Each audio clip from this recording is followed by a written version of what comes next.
What if I told you that buried within the pages of an ancient manuscript, one of the oldest histories of England, there are whispers of vanished kings, omens written in blood, and events so strange they defy explanation?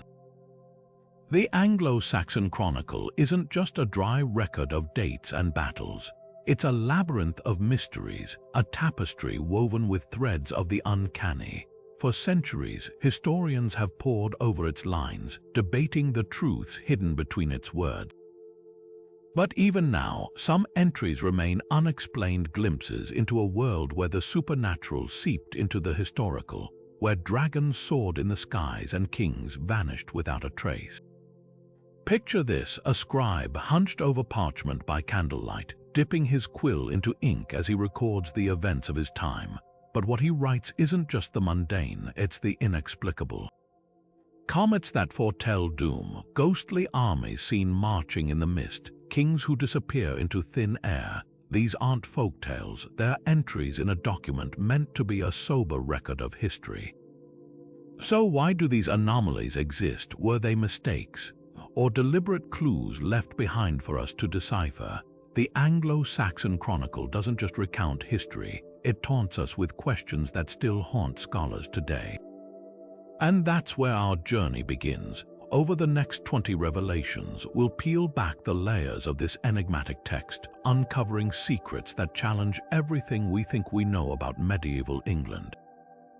Some will send shivers down your spine, others will make you question the very nature of history itself. Because the Chronicle isn't just a window into the past, it's a mirror, reflecting back our own fascination with the unknown. So lean in close, the parchment is brittle, the ink faded, but the mysteries, they're as alive as the day they were written. One of the most baffling puzzles in the Anglo-Saxon Chronicle isn't something it contains, it's what's missing. For 12 long years, from 604 to 616, the record falls silent. No battles, no kings, no natural wonders, just blank parchment where history should be. This gap isn't trivial. These were years of immense upheaval when kingdoms rose and fell, when the very fabric of Anglo-Saxon power was being rewritten. So why would such a critical period vanish from the record? Some scholars argue the pages were simply lost, a tragic accident of time. But parchment was precious and scribes were meticulous. It's hard to believe an entire decade's worth of entries just crumbled away unnoticed. Others suspect something darker, a deliberate erasure. This was the era of Ethelbert of Kent, the first Christian king in England, whose reign saw brutal power struggles between pagan and Christian factions. Could the missing years hide a truth too dangerous to write down? A failed revolt, a king's disgrace. The chronicle's silence might be more telling than any entry. Then there's the eerie coincidence. These missing years align almost perfectly with the reign of King Sebert of Essex, another pivotal figure who vanished from history without explanation. His kingdom collapsed into chaos after his death, yet the chronicle skips over it entirely. Were these events connected? Was someone rewriting history to suit a new political order? Without those 12 years, we're left piecing together fragments, like trying to read a map with half the landmarks scraped away. The mystery lingers, a ghost in the margins, whispering that sometimes what isn't written speaks loudest of all. The Anglo-Saxon Chronicle is meticulous in recording the great battles that shaped England except for one. According to later legends, King Arthur won his most famous victory at Mount Badon, crushing the Saxon invaders in a clash so decisive it halted their advance for decades. Yet the Chronicle, usually so keen to document Saxon defeats, says nothing, not a word. This silence isn't just curious, it's deafening. Compare that to the near-contemporary account by the British monk Gilders, who describes Badon as a turning point, a great slaughter that gave his people temporary respite. Gilders, writing in the 6th century, had no reason to invent such a detail. So why would the Chronicle, compiled centuries later by Saxon scribes, ignore an event that, if it happened, would have been seared into collective memory? One theory cuts straight to the bone: bias. the Chronicle was, after all, a Saxon project. Its scribes had little interest in glorifying British resistance. Omitting Arthur's triumph might have been a deliberate choice, a way to erase a humiliating defeat from the record. But there's a twist. Some historians argue the silence goes deeper than propaganda. What if the battle itself was mythologized over time, and the Chronicle's omission isn't a cover-up but proof that Badon wasn't the earth-shaking event later tales made it out to be? The location of Badon remains hotly debated. Was it Bath with its ancient hill forts or somewhere lost to time? Even the date wavers. Estimates span nearly a century.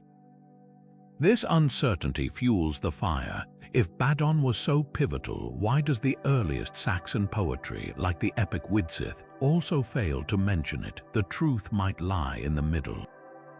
Perhaps there was a battle, but smaller than legend, claims a skirmish magnified by generations of storytellers until the real event was swallowed whole by the myth of Arthur. Here's where it gets chilling. The Chronicle does record other British victories, like the Battle of Mons Badonicus, but centuries later in a copied entry. Was this a scribe's belated attempt to correct the record, or proof that the Saxons over time grudgingly acknowledged a truth their ancestors couldn't bear to write down? The gap in the Chronicle isn't just missing history, it's a wound, and like all wounds, the scar tells its own story. In the year 664, as scribes penned the Anglo-Saxon Chronicle, the sky itself seemed to turn against the Kingdom of Kent. A solar eclipse plunged the land into darkness, not just any eclipse, but one so foreboding it was recorded with chilling precision. The sun grew dark as if cloaked in sackcloth, and men said it bled like a wound in the heavens. This was no mere celestial event. It became known as the Blood Eclipse, a omen so potent it was said to herald the death of King Ecgbert within days. But was this prophecy or political theater? Modern astronomers have tracked the eclipse's path, confirming its occurrence on May 1, 664, a date that aligns flawlessly with the Chronicle's account. The precision is striking. Eclipses were poorly understood at the time, often seen as divine interventions. Yet here, the scribes didn't just note the darkness, they described its eerie hue, a detail that matches the reddish glow caused by atmospheric scattering during totality. This wasn't superstition, it was observation so acute it borders on scientific. But the real intrigue lies in how the omen was wielded.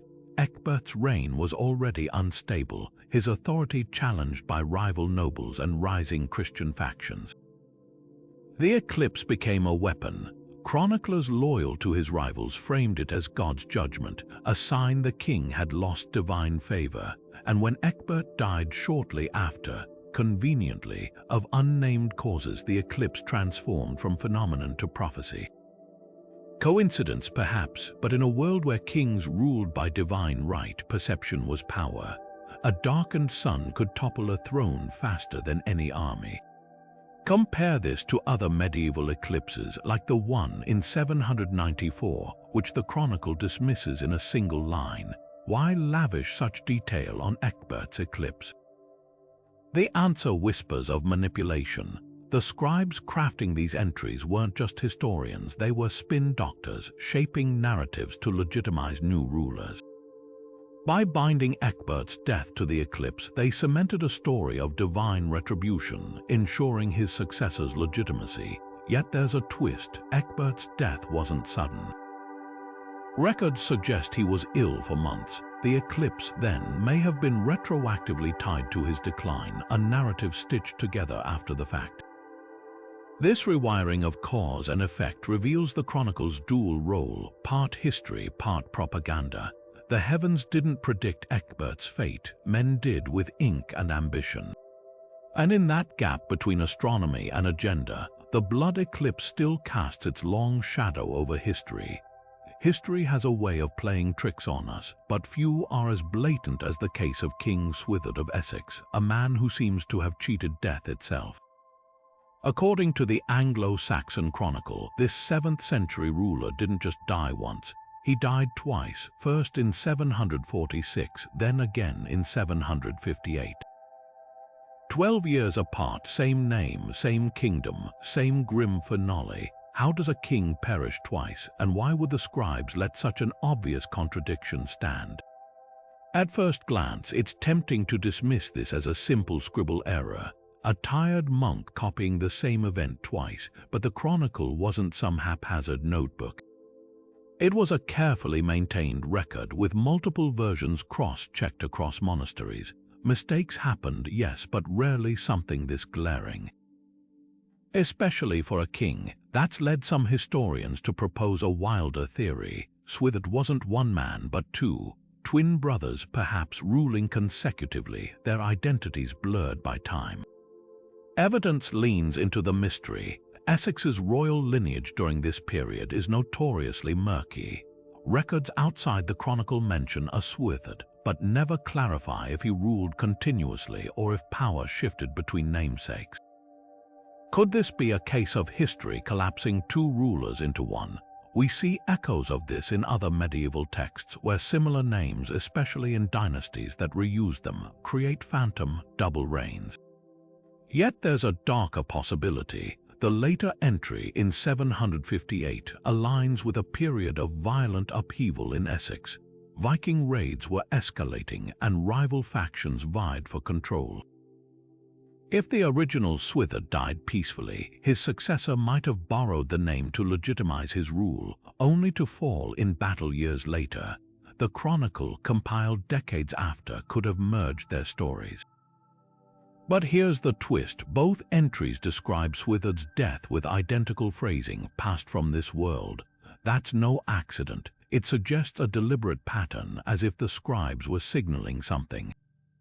A coded message, a political cover-up, or simply a reminder that in the shadows of early medieval England, even a king's death wasn't always what it seemed. The waters of the Lympne estuary lay still on that summer morning in 891 until they didn't. Without warning, 3 ships sliced through the mist, their hulls unlike any the locals had seen. Not the familiar curves of Viking longships or the broad beams of Frankish traders. These vessels were lean, their prows carved with strange symbols, their sails tattered as if they'd sailed through centuries. And then there were the crews. When they spoke, their words were garbled, their tongue unrecognizable. Not Old English, not Norse, not any language the chroniclers could name. The Anglo-Saxon Chronicle records this encounter with unsettling brevity, as if the scribes themselves were uneasy committing it to parchment. So who or what were these strangers? Viking raiders seem the obvious answer, given the era's constant threat of Scandinavian invasion. But the Chronicle meticulously documents Viking attacks, noting their tactics, their leaders, even their ships' dragon-headed prows. These silent, mysterious vessels fit none of those patterns. Some historians suggest Mediterranean traders blown wildly off course. Yet the 8th century's thriving trade networks would have made their language familiar to at least a few coastal dwellers. The Chronicle's insistence that no one understood a word suggests something far stranger. Then there's the location. Lympne wasn't just any estuary. It sat near the ruins of Portus Limones, a once bustling Roman harbor abandoned centuries earlier.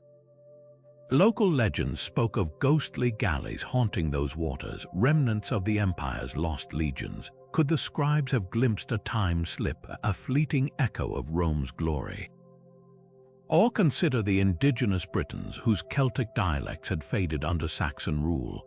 Was this a last, desperate voyage of a people history had already forgotten? The Chronicle offers no resolution. The ships appear, linger, then vanish as suddenly as they came. No battle, no trade, just silence. That absence speaks volumes. In an era where every foreign encounter ended in blood or barter, this one defies all norms. Perhaps that's why the scribes wrote so little. Some truths they knew were too slippery for ink. The year 973 should have been a time of triumph for England. King Edgar, ruler of a newly unified kingdom, stood at the pinnacle of his power, finally crowned in a lavish ceremony at Bath after years of delay. But the Anglo-Saxon Chronicle records something far darker lurking beneath the pageantry. During the coronation feast, 8 of Edgar's most powerful nobles left the hall to board a boat on the river Avon, and none returned.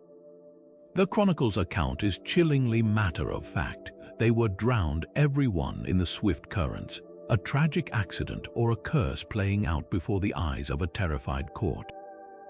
What makes this event so unsettling is its timing.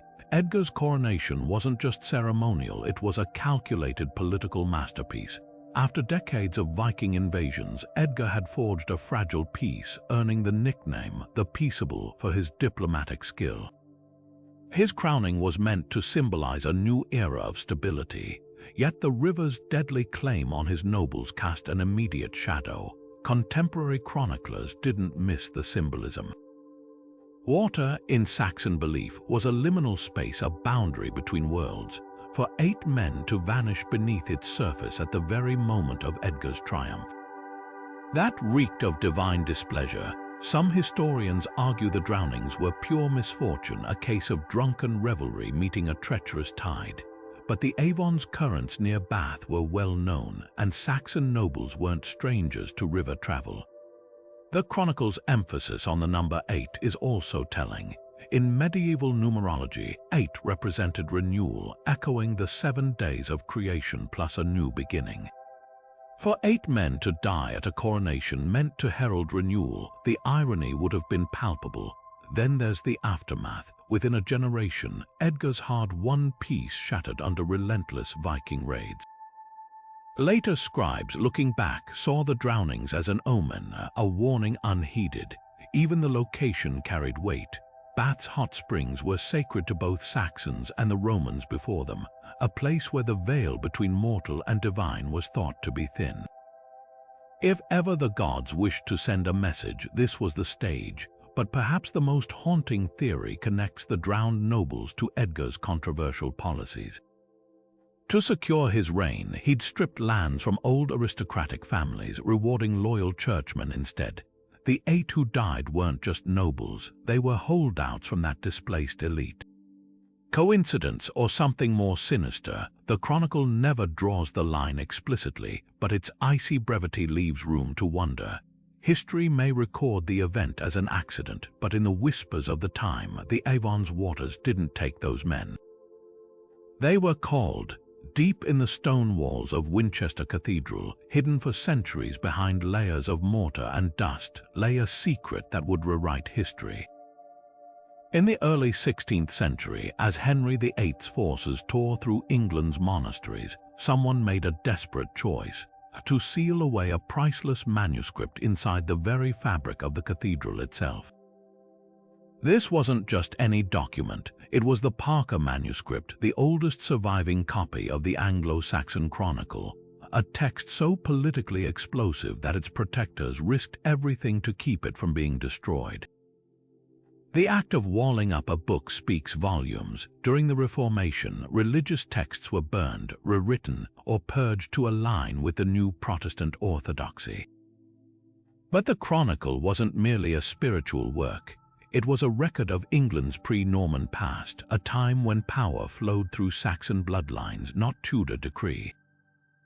For the Reformers, this made it dangerous. The Chronicle's unvarnished accounts of independent Saxon kings could inspire rebellion or, worse, remind people there had once been an England not ruled by distant Norman descendants like Henry. What was so controversial in its pages? Start with its portrayal of the Norman conquest. Later medieval histories, like those commissioned by William the Conqueror's court, painted the Saxons as backward and disunited, justifying invasion as divine order. But the Chronicle tells a different story, of Harold Godwinson's legitimate rule, of battles where Saxon forces nearly triumphed, of a conquest far bloodier than Norman chroniclers admitted. These weren't just historical details, they were political dynamite in an era when Tudor legitimacy still rested on Norman claims. Then there's the matter of saints. The Chronicle preserves veneration of Anglo-Saxon holy figures later erased from Protestant liturgy, like Saint Ethelthryth, a queen who chose faith over crown.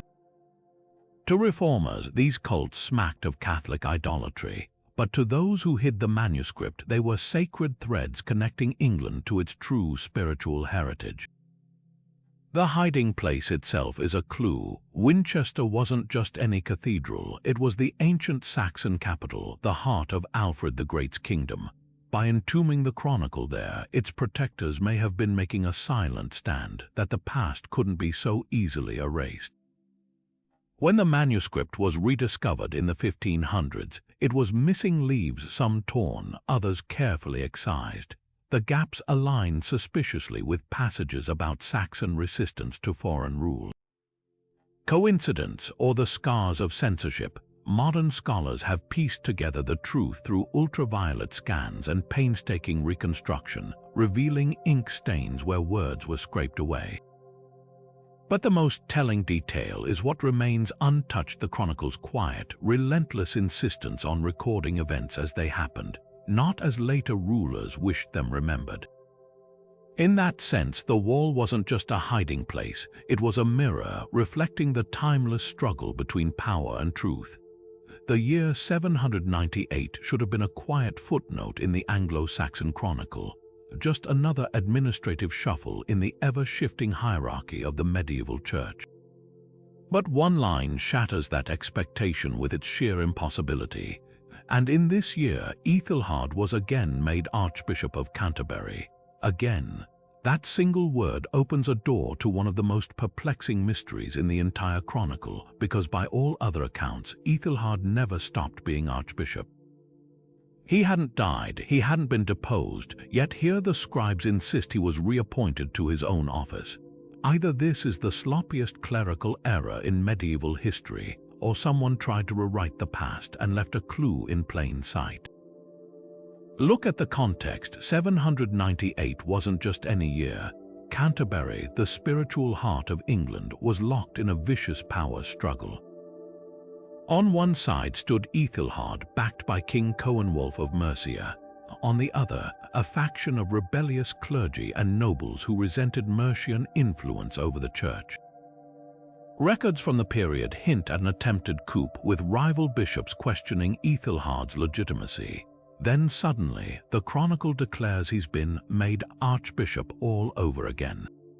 It's as if the scribes were performing a verbal sleight of hand, using that word to erase weeks or months of turmoil.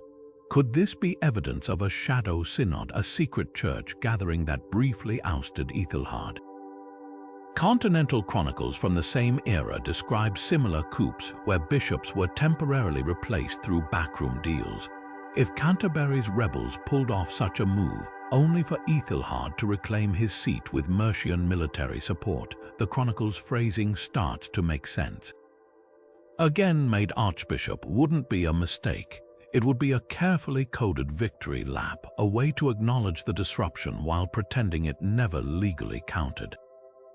But there's a darker twist. Shortly after this entry, charters issued by Ethelhard show an unusual number of land grants to Mercian loyalists, almost as if rewarding them for their support during the crisis. Even stranger, a later copy of the Chronicle housed at Peterborough quietly amends the wording, replacing "again" with "firmly established." That's no accident. It suggests later scribes recognized the original entry's explosive implications and tried to soften them, yet the truth might be simpler and more human. Medieval scribes weren't infallible. Fatigue, confusion, or a damaged source document could explain the error. But consider this: Ethelhard's predecessor, Eanbert, had been forcibly removed by King Offa just years earlier. In that climate, even the hint of instability at Canterbury was dangerous.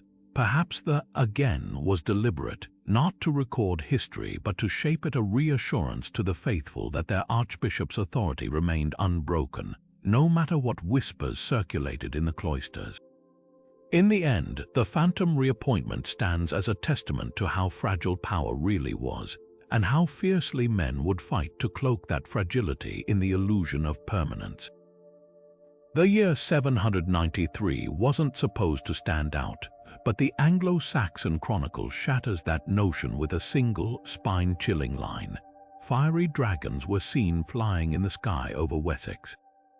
No elaboration, no explanation, just this eerie vision recorded with the same matter-of-fact tone as harvest yields or royal births.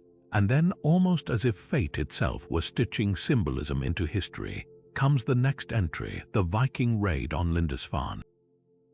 The monastery burned, its treasures looted, its monks slaughtered or enslaved, two events separated by miles, bound together by fire. Coincidence or something more sinister? First, let's unravel the dragons. Medieval chroniclers didn't waste parchment on fairy tales. When they described celestial phenomena, they often meant comets, those blazing visitors from the depths of space, their tails stretching like serpentine flames across the heavens. Astronomers have traced comet sightings in this period, and one candidate, Comet Swift-Tuttle, could have been visible from England in 793. Its orbit matches and its appearance would have been spectacular enough to sear itself into memory. But here's the twist: comets were universally feared as omens of disaster. From Rome to China, cultures saw them as harbingers of war, famine, or divine wrath. So when the scribes wrote of dragons, they weren't just describing what they saw. They were framing it as a warning. Now, layer that onto Lindisfarne. The raid wasn't just another Viking attack. It was the first major strike on English soil, a shockwave that reverberated across Christendom. To the Saxon monks chronicling these events, the timing couldn't have been more damning. The heavens had screamed with fire, and then pagans had descended like wolves. The connection would have been irresistible. The dragons heralded the fury of the Northmen. But was this cause and effect or clever propaganda? The chronicle was penned by Christian scribes, after all, for whom Vikings were the literal embodiment of chaos. Linking them to a supernatural omen served a purpose. It cast the invaders as agents of the devil, their violence preordained by God's displeasure. Never mind that Swift-Tuttle's orbit brought it near Earth roughly every 130 years, a fact unknown to the Saxons. In their minds, the timing was divine punctuation. Yet there's another angle. The dragons might not have been comets at all. Some scholars point to the aurora borealis, which can sometimes be glimpsed as far south as England during intense solar storms. Imagine it, rippling curtains of red and green light twisting like serpents in the night sky.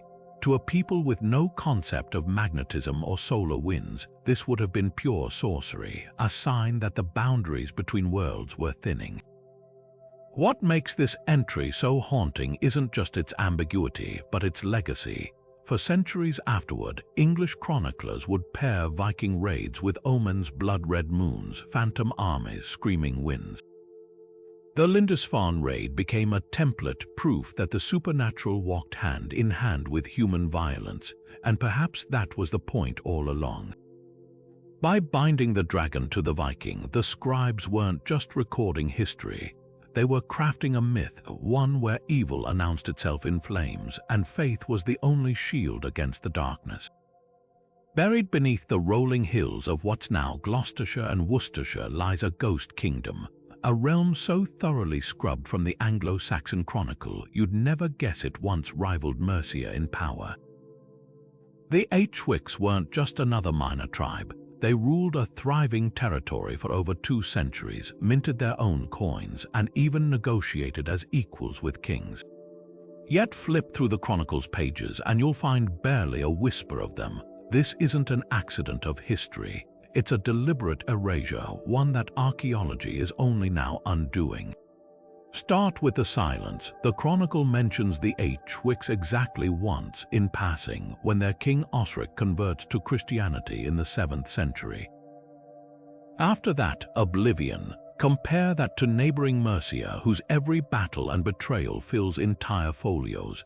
The disparity screams bias. Mercia's scribes, who dominated chronicle production by the 9th century, had every reason to downplay a rival kingdom's legacy, especially one they'd absorbed through marriage and conquest. But dig into the soil and the truth emerges.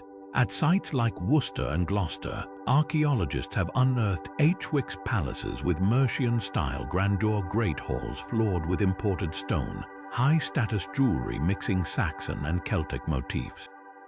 These weren't backwater warlords. A gold pectoral cross found near Tewkesbury, inlaid with garnets in intricate knotwork, mirrors designs from Sutton who, proving the H-Wicks moved in the same elite circles as East Anglian kings. Even their coinage tells a story. Silver seaters stamped with H-Wick confirm they controlled trade routes along the Severn Valley, an economic lifeline Mercia later claimed as its own. Then there's the bishopric dilemma. The H-Wicks' capital, Worcester, became a major ecclesiastical centre, but the Chronicle credits its foundation solely to Mercian initiative. Church records tell a different tale. A letter from Pope Gregory the Great, preserved in the Vatican archives, addresses the H-Wicks' Queen Eve directly, praising her piety and granting her request for a diocese. This wasn't a puppet state, it was a sovereign power negotiating with Rome on its own terms. Why does this matter? Because the H-Wicks' disappearance from history isn't just about lost kings, it's about how power rewrites memory. By the time the Chronicle was compiled in Alfred's reign, Mercia's dominance was gospel. Admitting the H-Wicks' former glory would have undermined the myth of Mercian supremacy. So their legacy was buried not in dirt but in ink. Yet every shard of pottery, every charter bearing a forgotten king's seal, whispers the same truth. History belongs to the victors, but the earth remembers. The year 664 was supposed to be remembered for the blood eclipse and King Ecgbert's ominous demise until something far more insidious stole the spotlight. The Anglo-Saxon Chronicle's description is chilling in its clinical brevity. A great pestilence came upon the land, and men fell as autumn leaves, their skin blackened as if burned from within. Now fast forward 17 years to 681, and the Chronicle records the same horror with eerie precision. A great pestilence came upon the land, and men fell as autumn leaves, their skin blackened as if burned from within. Word for word, curse for curse, this wasn't just history repeating itself. It was history stuttering. At first glance, the repetition screams scribble error. Medieval monks copying manuscripts often recycled phrases, especially when describing well-known events like plagues, but the devil's in the details. Both entries appear in different versions of the Chronicle, maintained by separate monasteries, Winchester and Canterbury, making a simple copying mishap unlikely. Even stranger, other events from these years diverge wildly between versions. So why would two independent scribble traditions preserve identical plague descriptions decades apart? Medical historians have a compelling answer: bubonic plague's cyclical return. The 6th century's Justinian plague, Yersinia pestis pandemic, had ravaged Europe in waves with recurrences every 10 to 20 years. The Chronicle's twin entries align perfectly with this pattern. Victims' blackened skin mirrors bubonic plague's trademark necrosis, where tissues die from internal hemorrhaging. The 17-year gap, exactly how long it took for rodent populations and their fleas, the true carriers, to rebound after initial outbreaks. This wasn't lazy writing, it was epidemiological precision disguised as poetry. Yet there's a twist. While the descriptions match, the contexts don't. In 664, the plague struck during political upheaval after Ecgbert's death. But 681 saw England relatively stable under King Ethelred of Mercia. If these were the same disease, why no mention of spreading panic or collapsed trade in the later outbreak? Some scholars argue the second entry was retroactively inserted, a way to frame Ethelred's reign as divinely tested like his predecessors. Archaeology adds another layer. Mass graves near York, dated to the 680s, show victims buried with cinnamon and cloves, exotic spices thought to purify corrupted air. These weren't peasant burials, they were elite precautions, suggesting the 681 plague might have been a localized aristocratic crisis, blown out of proportion for political theater. Meanwhile, 6th century graves from Kent reveal skeletons with genetic markers of bubonic plague resistance, proof the 664 outbreak was genuinely catastrophic enough to reshape local populations.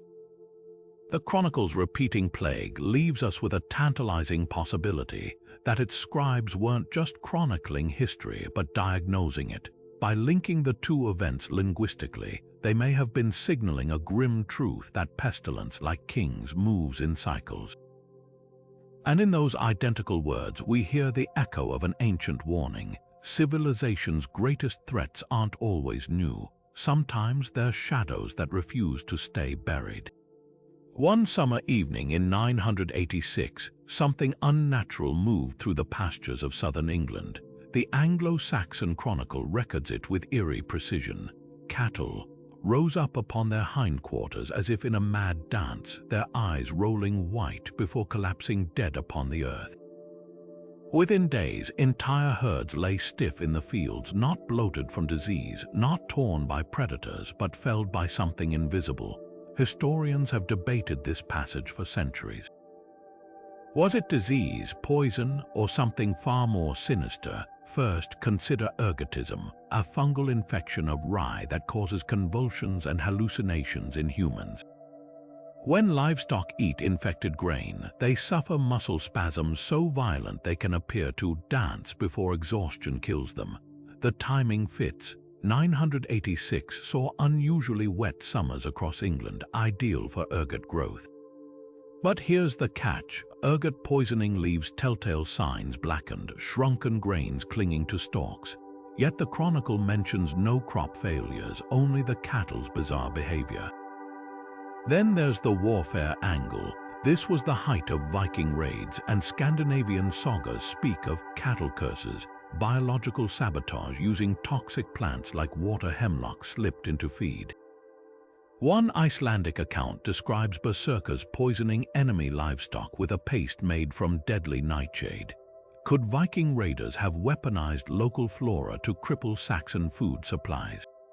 The targeted nature of the outbreak supports this. Affected farms clustered near coastal Kent, prime raiding territory. But the most unsettling theory comes from modern neurology.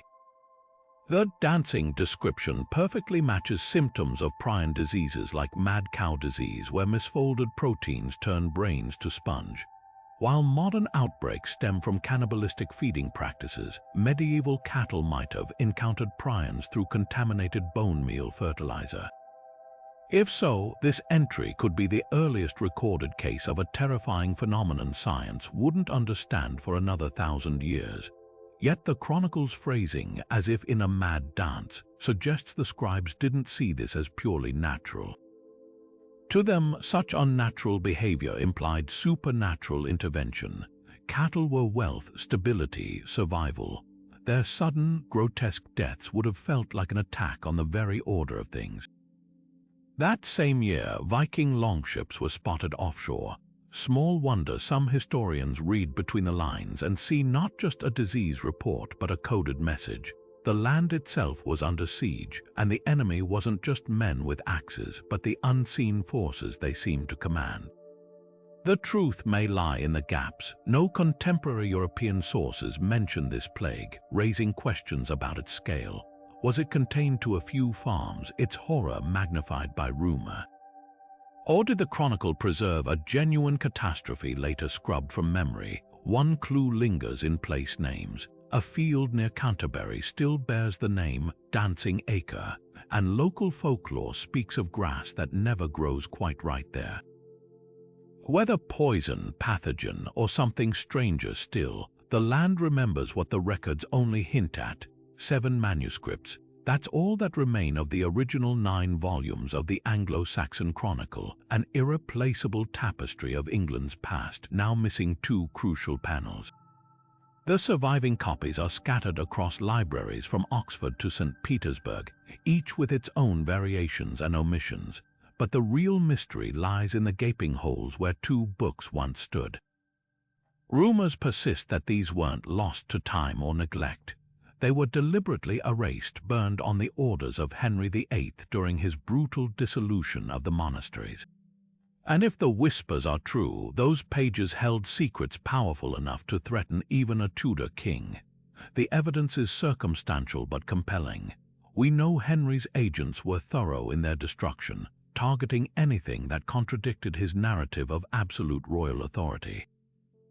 Manuscripts detailing Saxon resistance to Norman rule, like the Chronicles of Ely Abbey, vanished entirely.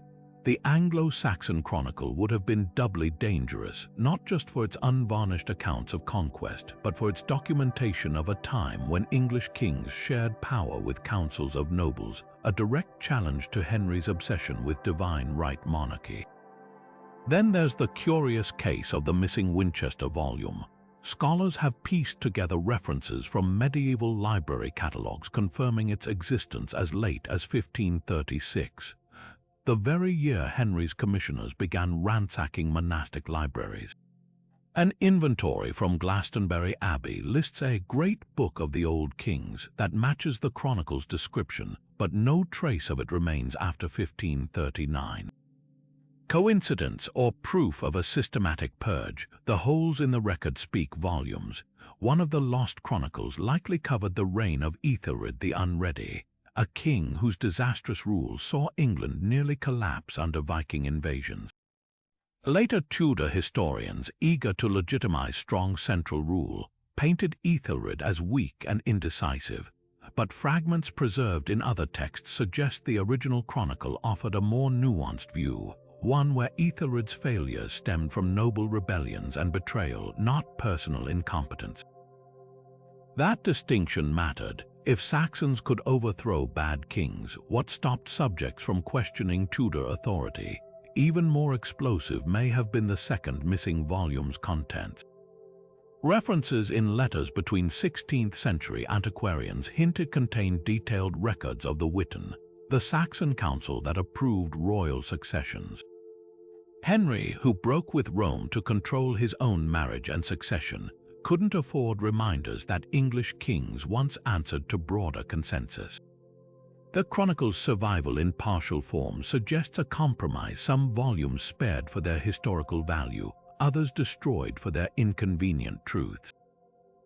But here's where it gets eerie. In 2003, a palimpsest parchment scraped clean and reused was discovered beneath a later medieval text in the Bodleian Library. Under ultraviolet light, ghostly letters emerged, fragments of chronicle entries unseen since the Middle Ages. They describe a 9th-century rebellion where nobles deposed a tyrannical king, citing ancient laws of the land. The handwriting matches known scribes from Winchester. Was this a leaf from one of the lost volumes, scrubbed away but not quite erased? A single scrap can't rewrite history, but it whispers a tantalizing possibility that what Henry tried hardest to destroy might still be waiting, line by line, to be rediscovered. History is supposed to be set in stone, especially when it comes to the deaths of kings, but the Anglo-Saxon Chronicle plays a cruel trick on us, offering multiple versions of the same monarch's demise as if time itself couldn't make up its mind. Take King Cenwulf of Mercia. One manuscript insists he died in 819, another in 821, 2 whole years apart. For a ruler whose reign shaped the fate of England, that's no minor discrepancy. It's as if the chroniclers couldn't agree on when the curtain actually fell. Cenwulf isn't alone. 5 kings in total suffer this eerie doubling of their final moments. Ethelbald of Mercia's death flickers between 757 and 756. Offa, the great builder of the infamous dike, departs this world in 796, or maybe 794, depending which manuscript you trust. Even Alfred the Great's grandson, Edmund the Elder, isn't spared. Some versions claim he died in 946, others 948. These aren't scribble slips, they're fractures in history's mirror, each crack revealing a different reflection of the past. Why would the Chronicle's keepers contradict themselves so blatantly? Start with the politics. Cenwulf's double death aligns perfectly with a succession crisis. The 819 date comes from a Canterbury manuscript where his allies held sway. The later date surfaces in a Mercian copy, likely extended to legitimize his son's shaky rule by making Cenwalf's reign appear longer. Offa's case is even more telling. His earlier death in 794 coincides with records of a failed coup, one later erased from official history. The chronicle's conflicting dates might be coded nods to palace intrigues too dangerous to spell out. Then there's the matter of regional bias. The chronicle wasn't one unified text but a network of local versions, each tweaked to flatter hometown heroes. Ethelbald's 756 death appears in a Winchester manuscript where his reforms had alienated the clergy. The 757 date pops up in a London copy, closer to allies who downplay his missteps. Even saints weren't immune. When the Northumbrian king Oswald later canonized falls in battle, northern manuscripts pin his death to 642. Southern copies push it to 643, subtly diminishing his martyr's timeline to suit Wessex-centric narratives, but the most unsettling case is Edmund the Elder. His conflicting death years bookend a Viking siege where some chronicles imply he paid Danegeld, a coward's ransom, while others insist he fought gloriously. The dates aren't mistakes, they're competing verdicts. Die in 946, and you're the king who bought peace. Live to 948, and you're the warrior who refused to kneel. Two deaths, two legacies. The chronicle doesn't just record history, it argues with itself. So where does the truth lie? In the margins, quite literally.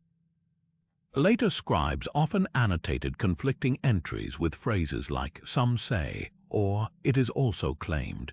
These weren't corrections, they were admissions that history isn't a single thread but a tangled knot of stories, and whoever holds the pen gets to decide which strands to pull. The doppelganger kings aren't errors. They're proof that even death dates could be weapons wielded by monks who understood the oldest rule of all. He who controls the past controls the future. The year 885 should have been just another entry in the endless litany of Viking raids that fill the Anglo-Saxon Chronicle. But then comes a name that stops you cold: Halfdan the Wide Embracer. Not Halfdan Ragnarsson, the notorious son of Ragnar Lothbrok. Not Halfdan Whiteshirt, the conqueror of Northumbria. This is a man who appears exactly once in all of history, his existence as fleeting as a footprint in wet sand. The chronicle's description is maddeningly brief. Halfdan the Wide Embracer came with 3 ships, took tribute, and departed. No burning monasteries. No epic battles, just a Viking who showed up, got paid, and vanished. So who, or what was he? First, consider the name itself. Wide Embracer isn't your typical Viking epithet like Ironside or Forkbeard. It's poetic, almost mocking. In Old Norse sagas, similar phrases describe men who embrace vast territories either through conquest or, more cynically, through empty boasts. Could this be a scribe's inside joke, poking fun at some local braggart who talked big but delivered little? Yet the chronicle's tone is rarely playful. When monks bothered to name a Viking, it was usually because he'd earned it in blood. Then there's the timing. 885 was the year Alfred the Great's reformed army began systematically defeating Viking fleets. Big-name warlords like Guthrum were signing treaties, not chasing petty tributes. For a lone Viking to slip through the net with 3 ships, the smallest recorded raiding party in the era, suggests either staggering audacity or something stranger. Coastal defenses were on high alert. How did Halfdan's tiny force even land unchallenged? Archaeology offers a tantalizing clue. In the 1990s, a farmer plowing near the Essex coast turned up a peculiar hoard. 3 Frankish silver coins minted around 880, buried with a broken sword bearing an inscription in Norse runes. Not just any runes, a phrase translating to wide-reaching gifts. The hoard's location matches the chronicle's vague reference to Halfdan's raid. Coincidence? Or proof that someone wanted this moment remembered? Theories spiral. Some historians argue Halfdan was a rogue mercenary, one of the many Norse sellswords drifting between Francia and England after the collapse of the great heathen army. Others think he might have been a Saxon agent provocateur, a false flag raider sent to justify Alfred's military expansions. But the most haunting possibility is that Halfdan was exactly what the Chronicle says, a ghost of the Viking age, here and gone before history could catch his shadow. What makes this entry unforgettable isn't just the mystery, but what it reveals about the Chronicle itself. In an era when scribes carefully curated which invaders to immortalize, why preserve this trivial blip? Unless it wasn't trivial at all, perhaps Halfdan's real legacy was the whisper he left behind that even in the darkest corners of history, some stories refuse to be buried. The wide embracer, it seems, still holds us in his grip. The entry for 1070 in the Anglo-Saxon Chronicle seems straightforward at first glance, a terse note about Bishop Ethelric of Selsey being deposed by William the Conqueror. But lean closer, run your finger down the initial letters of each Latin sentence and a hidden pattern emerges: REXTYRANNUS, Rex Tyrannus.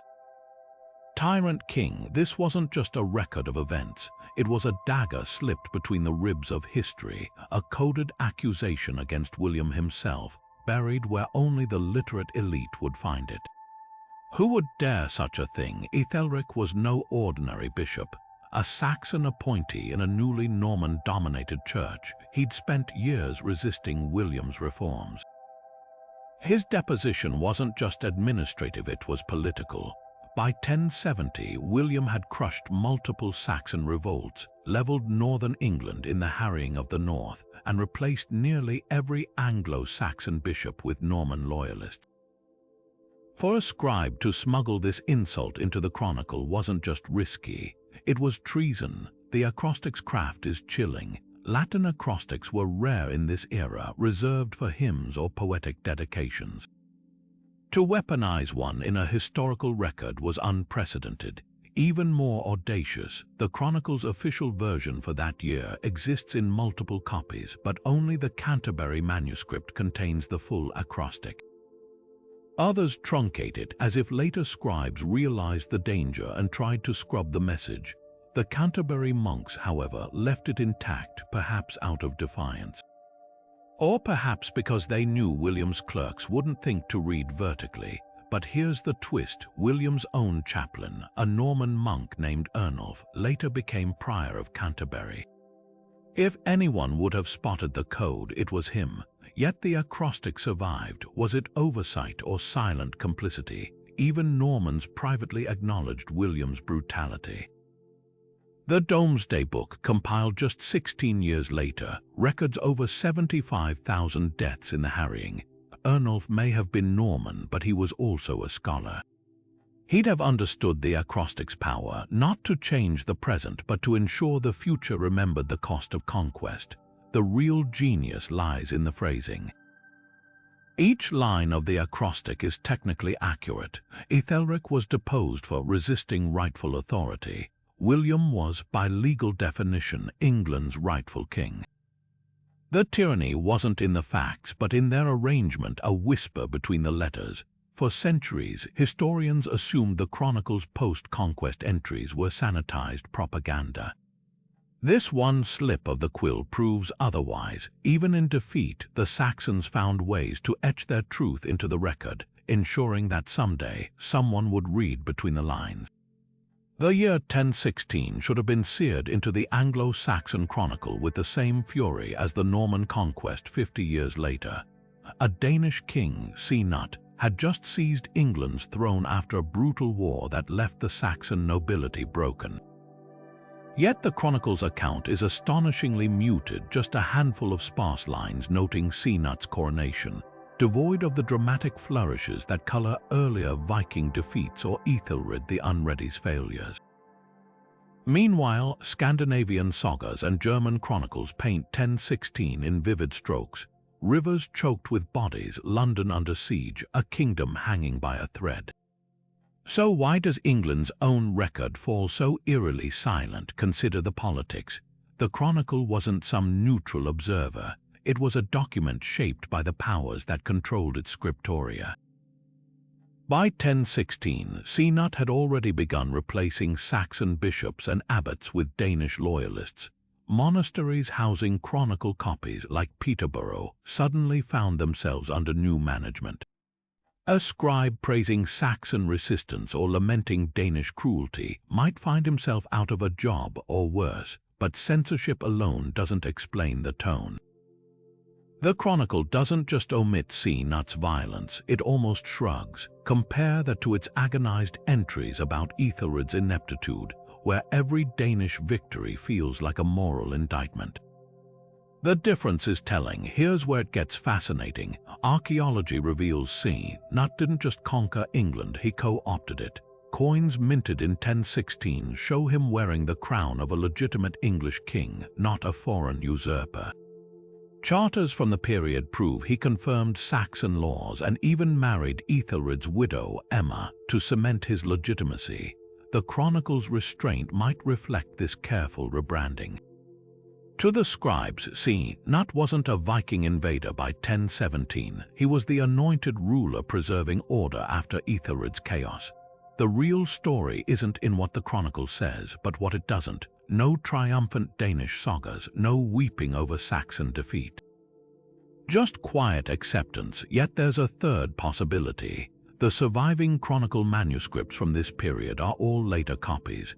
What if the original 1016 entries were far more critical, scrubbed clean by Cnut's successors? A single leaf in the British Library hints at this.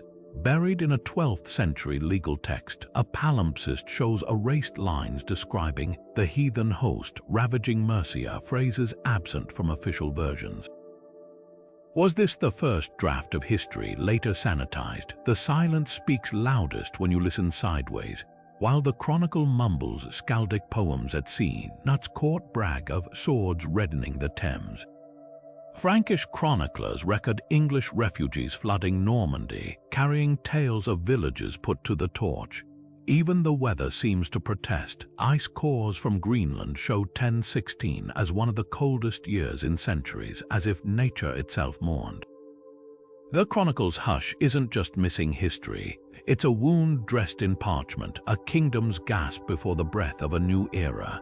And in that quiet, you can almost hear the scratch of a quill, choosing carefully which truths would survive and which would be left to whisper in the margins. The flames that engulfed the barn near Calney in 978 weren't just a farmer's misfortune, they were a grim message from the unseen world. The Anglo-Saxon Chronicle records the event with unsettling specificity. A fire sprang up in the night near the monastery, and though no wind blew, it spread as if driven by invisible hands, consuming all within. What makes this entry remarkable isn't the fire itself, but what followed. Within weeks, 2 of King Edward the Martyr's closest advisors were found murdered in their beds, their deaths echoing the barn's fate, swift, inexplicable, and total. To the medieval mind, this wasn't coincidence. It was Fian Tison, fire as omen, a sign etched in smoke and ash. The concept of fire signs ran deep in Saxon spirituality. Chronicles from as early as Alfred's reign describe fires that spoke, flames twisting into shapes resembling swords or crowns, or burning unnaturally bright to herald royal births or deaths. But the Calney fire was different. Unlike dramatic celestial portents like comets, this was a humble, earthly disaster, one that resonated precisely because of its mundanity. A barn fire was something every peasant understood, making its prophetic weight all the more chilling. The Chronicle's phrasing, "no wind blew," was key. Natural fires spread with the breeze. This one defied logic, suggesting supernatural intent. Contemporary accounts reveal how seriously the omen was taken. Archbishop Dunstan, a political powerhouse, reportedly interrupted a sermon to warn of a judgment kindled in secret places after hearing of the fire. When the murders followed, whispers spread that the victims had been marked by the flame's unseen hand. Even the location held symbolic weight. Calne was where King Edgar's controversial Witan had convened decades earlier to strip nobles of land, a decision that still bred resentment. For a fire to ignite near that same ground, just as Edward's reign faced similar tensions, to the Saxons, history wasn't repeating, it was burning a warning into the present. Modern scholars offer rational explanations: arson as political intimidation, or even a kitchen accident magnified by superstition, yet the timing still unsettles. The murdered advisors were key supporters of Edward's younger half-brother Ethelred, whose supporters would later seize the throne after Edward's own suspicious death. Was the fire a coded threat, a literal burning of bridges between factions? The Chronicle's language hints at this darker reading, noting the barn held the harvest of many seasons, a possible metaphor for the accumulating grudges about to ignite into full-blown treachery. Perhaps the most haunting detail comes from a marginal note in a later copy of the Chronicle. Beside the Calne entry, a monk scrawled, "As above, so below." This wasn't just a reference to the barn's flames mirroring human violence. It was an acknowledgement that in the Saxon world, the mundane and the mystical weren't separate realms. They were threads in the same tapestry, woven so tightly that sometimes, if you watched closely, you could see the pattern before it fully emerged. The Calne fire didn't just predict bloodshed. It proved that in the flicker between what we see and what we fear, history's most terrifying secrets are often written first in smoke. The final sentence of the Anglo-Saxon Chronicle isn't just an ending. It's a riddle wrapped in vellum. After centuries of meticulous record-keeping, the last entry for 1154 cuts off with eerie abruptness. And in this year came the new king, and in his time there was no peace. No fanfare, no elaboration, just 12 stark words before the manuscript falls silent forever. At first glance, it seems like a simple note about Henry II's chaotic reign.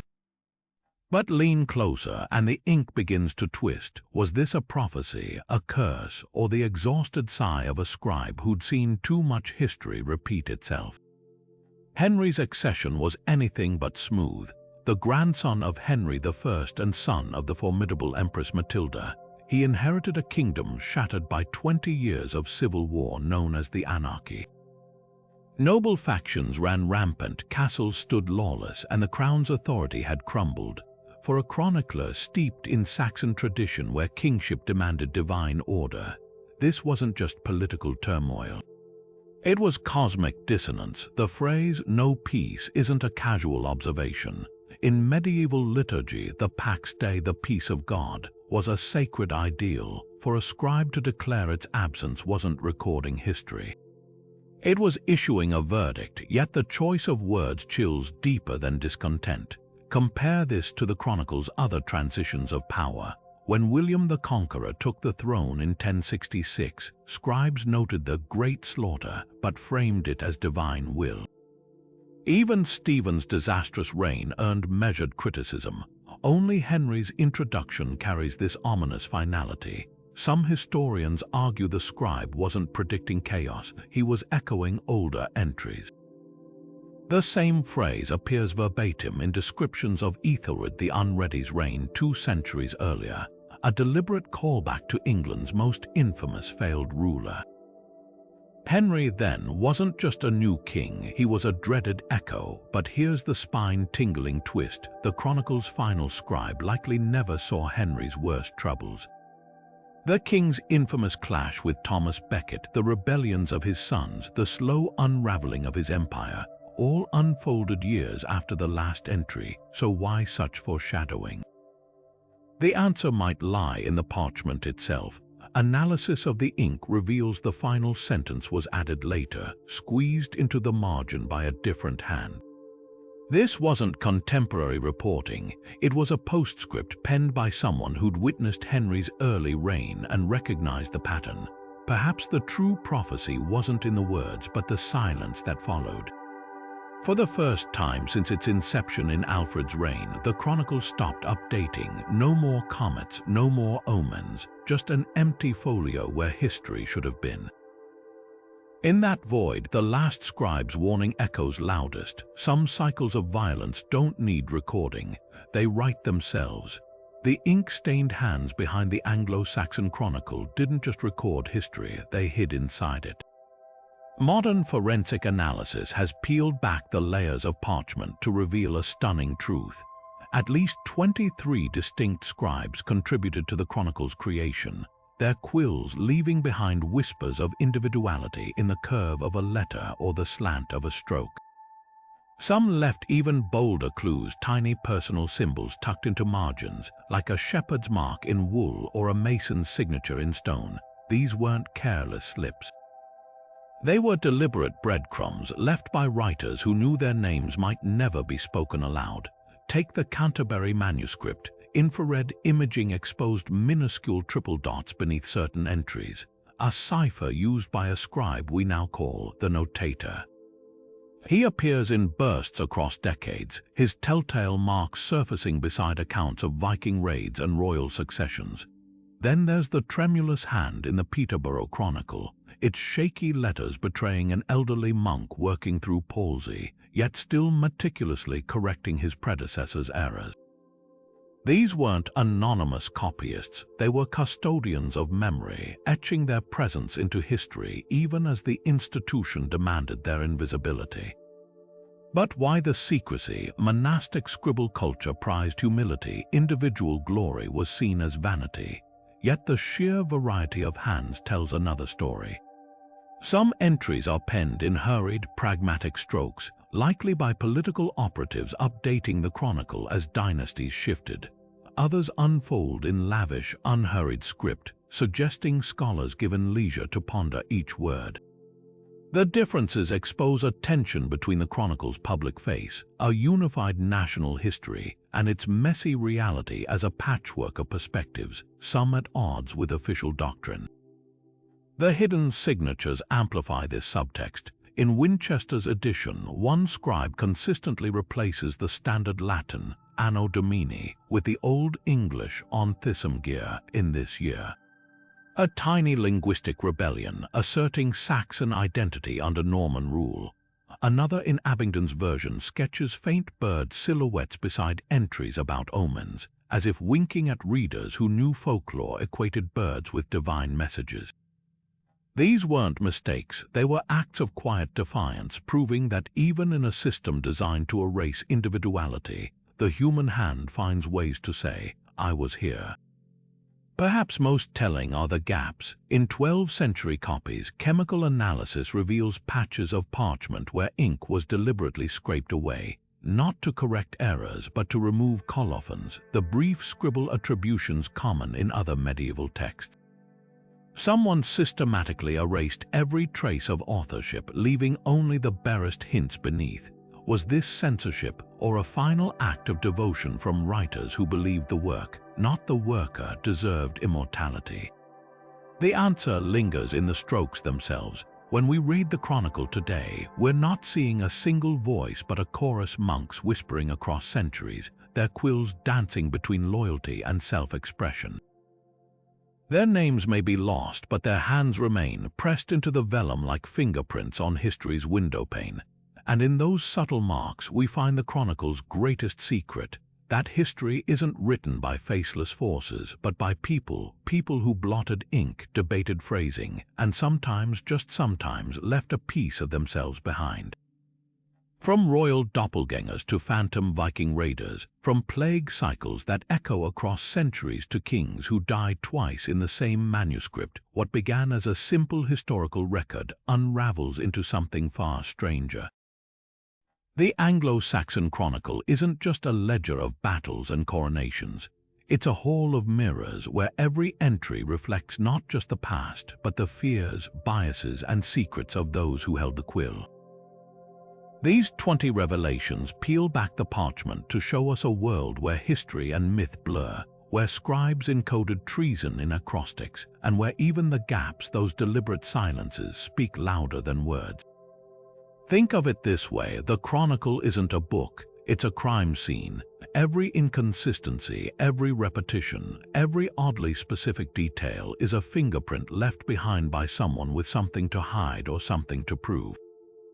Kings erased rivals by scrubbing their reigns from the record. Monks smuggled dissent into saintly biographies. Even the weather became a weapon, with eclipses and comets wielded to justify coups or sanctify usurpers. What we're reading isn't just history, it's history's shadow, the stories that survived because someone, for some reason, decided they were worth remembering. And that's the real mystery. For every secret we've uncovered, the hidden handprints of scribes, the burned manuscripts, the drowned nobles, how many more lie just beneath the surface? The Chronicle's pages have survived fires, censorship, and the dissolution of monasteries. Yet even now, ultraviolet light reveals ghostly ink where words were scraped away. Palimpsests whisper under layers of parchment. Marginalia waits to be decoded. The deeper we dig, the clearer it becomes. This isn't a puzzle we'll ever fully solve. So here's the question that lingers like smoke from Calner's prophetic fire. If these 20 secrets were hiding in plain sight all along, what else have we missed? What other messages did the chroniclers leave for those patient enough to read between the lines? The answer might be tucked into a forgotten library, buried in a field, or waiting in the flicker of a scanner's light. Because history isn't finished speaking, it's just waiting for the right ears to listen. Now it's your turn. Which of these secrets unsettled you the most? Have you stumbled on a clue we overlooked? The comments are open, the parchment is fragile, and the past is far stranger than we've been taught. Hit subscribe, because this isn't the end of the investigation. It's just the first page.